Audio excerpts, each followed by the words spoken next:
ओम शांति। ये मेरे अंग्रेजी ग्रामर के पहला दिवस है, पहला दिन है जो मैं मेरे यूट्यूब चैनल डिवाइन लाइफ में पढ़ाने जा रहा हूँ। कोशिश करता हूँ कि सभी जो भी देखते हैं इस वीडियो को उनको अच्छी तरह समझ में आए। आज का अंग्रेजी ग्रामर का टॉपिक है टेंस इंट्रोडक्शन। टेंस के बारे में हम आज जानेंगे। टेंस के बारे में आज हम जानेंगे। तो टेंस कहते हैं किसको? कार्य के समय के अनुसार भाव के रूपों में जो परिवर्तन होता है उससे टेंस कहते हैं। कार्य के समय के अनुसार भाव के रूपों में जो परिवर्तन होता है उसे टेंस कहते हैं। साधारण भाषा में हम टेंस को काल या समय कहते हैं। अंग्रेजी व्याकरण में किसी क्रिया या घटना के समय के संदर्भ में टेंस का उपयोग किया जाता है। यानी किस समय में हो रहा है काम या हो रहा था, इसको जानने के लिए टेंस का उपयोग बहुत बहुत महत्वपूर्ण है। समय का उल्लेख टेंस से किया जाता है जो भूत यानी पास्ट, भविष्य यानी फ्यूचर या वर्तमान या प्रेजेंट में होता है। तो आइए अब हम जानते हैं कि काइंड्स ऑफ टेंसेस बा जो काल के प्रकार होते हैं, समय के प्रकार होते हैं, उसके बारे में हम जानते हैं। एक है प्रेजेंट टेंस, दूसरा है पास्ट टेंस और तीसरा है ये जो फ्यूचर होता है टाइम। हालांकि यहाँ टेंस लिखा है लेकिन फ्यूचर टाइम होता है क्योंकि future tense has no any verb form. Future का कोई भार्ब फॉर्म या क्रिया रूप नहीं होता है, इसीलिए फ्यूचर टेंस नहीं, फ्यूचर टाइम।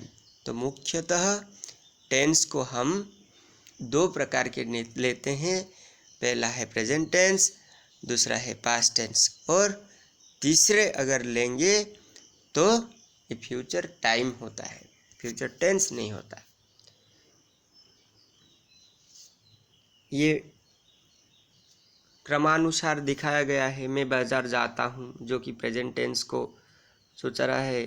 मैं बाज़ार गया था पास्ट टेंस को, और फ्यूचर में I will go to market या मैं बाज़ार जाऊँगा। ये तीन प्रकार के वाक्य यहाँ लिखा है। तो ये नोट करें कि कार्य की समय के संदर्भ में टेंस तीन प्रकार का होता है। प्रेजेंट, पास्ट तथा फ्यूचर। तीन प्रकार के हम टेंस के बारे में देखेंगे। प्रेजेंट, पास्ट तथा फ्यूचर। 2 नंबर ये भी नोटेबल है, इसको भी नोट करना है। काम करने की स्थिति के संदर्भ में टेंस को 4 प्रकार का है। टेंस 4 प्रकार का है ना। टेंस का 4 एस्पेक्ट्स है।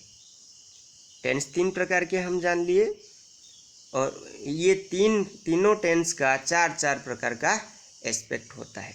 एक है इंडेफिनाइट, नोट डाउन कर लीजिए। एक है इंडेफिनाइट, दूसरा है कंटिन्यूअस और इसको हम प्रोग्रेसिव भी कहते हैं। तीसरे परफेक्ट और चौथा है परफेक्ट कंटिन्यूअस या परफेक्ट प्रोग्रेसिव। फिर और इन तीनों टेंस के 4 भेद होते हैं। हम जानेंगे कि इंडेफिनाइट टेंस जो कि कार्य का अनिश्चित होना। कार्य तो होता है लेकिन उसका समय का पता नहीं चलता कि कार्य अभी बोलते समय हो रहा है या कब हो रहा है, कब होता है। जैसे मैं बाज़ार जाता हूँ कहने से बाज़ार जाने का कार्य कब होता है यह अनिश्चित है। इस तरह से वर्तमान, अतीत या भविष्य में जब कोई कार्य किया जाएगा या होगा तो इंडेफिनाइट टेंस का प्रयोग करेंगे। Example, he reads book, I will go to market, Ravi ate rice.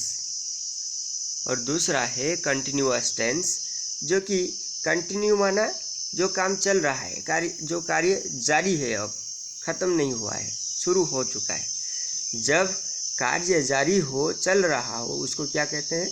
Continuous tense कहते हैं। उस समय में कंटिन्यूअस टेंस का उपयोग किया जाता है। Example, he is reading book, I will be going to market, Ravi was eating rice. फिर हम देखेंगे परफेक्ट टेंस, यानी जो कार्य पूर्ण हो चुका है। जब कार्य पूर्ण या कंप्लीट हो जाता है तो परफेक्ट टेंस का प्रयोग करेंगे। Example, he has read book. Read का past participle form spelling same होता है, लेकिन प्रोनाउंसिएशन अलग होता है। Read, read, read. तो he has read book, I had gone to market, Ravi will have eaten rice. फिर हम देखेंगे fourth point, perfect continuous tense, यानी कार्य होना और जारी। जब कार्य पूर्ण और लंबे समय तक लगातार चल रहा हो तो यहाँ क्या बैठता है? परफेक्ट कंटिन्यूअस टेंस का प्रयोग करेंगे। Example, he has been reading book since 2 o'clock, I will be going to market for 2 hours, Ravi was eating rice in morning. इन 4 तरीकों से प्रेजेंट, पास्ट या फ्यूचर, इन तीनों काल में बात होती है। आज की वीडियो में और एक चीज़ हम जानेंगे कि पर्सन्स या नंबर्स, सिंगुलर और प्लूरल्स। तो लिख लीजिए, फर्स्ट पर्सन सिंगुलर नंबर होता है कौन? मैं। अंग्रेजी में हम कहते हैं उसको आई। आई माना मैं। इसका प्लूरल या बहुवचन क्या होता है? वी माना हम, मैं, हम। सेकेंड पर्सन सिंगुलर नंबर क्या होता है? यू माना तुम या आप। प्लूरल नंबर भी यू होता है, तुम या आप। लेकिन हम कहते हैं तुम लोग। ये पहले सिंगुलर में तुम या आप, यहाँ तुम या आप लोग। फिर हम थर्ड पर्सन सिंगुलर नंबर में क्या देखेंगे? ही माना वो, पुरुष के पास में प्रयोग होता है ही। सी माने वो भी वो, ये महिला के पास बैठता है। फिर इट माना यह, और कोई भी नाम हो, ये थर्ड पर्सन सिंगुलर नंबर होते हैं। और प्लूरल नंबर ये हैं सिर्फ दे माने वे लोग। तो आज के इंट्रोडक्शन क्लास में हम टेंस के बारे में जाने। फिर हम आगे जब जाएंगे, भिन्न भिन्न टेंस के भिन्न भिन्न क्लू, माना किस सेंटेंस, अगर वाक्य में कौन सा साइन होगा, कौन सा पद होगा, तो हम जानेंगे कि ये कौन सा टेंस में हो और इसका डेफिनेशन क्या होगा, इसका सूत्र क्या होगा।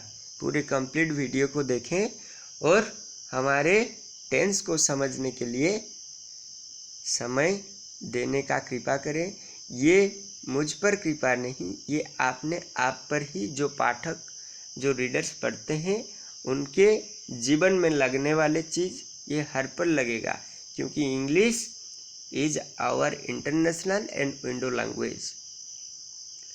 तो आशा करता हूँ मेरे ये टेंस का जो इंट्रोडक्शन वीडियो था ये सभी को अच्छा लगा हो, और आगे आगे देखते रहिए। इस चैनल को सब्सक्राइब कीजिए और मेरे वीडियो को ज़्यादा से ज़्यादा शेयर करिए, ताकि जो ज़रूरतमंद हैं उनके पास पहुंच सके। ओम शांति।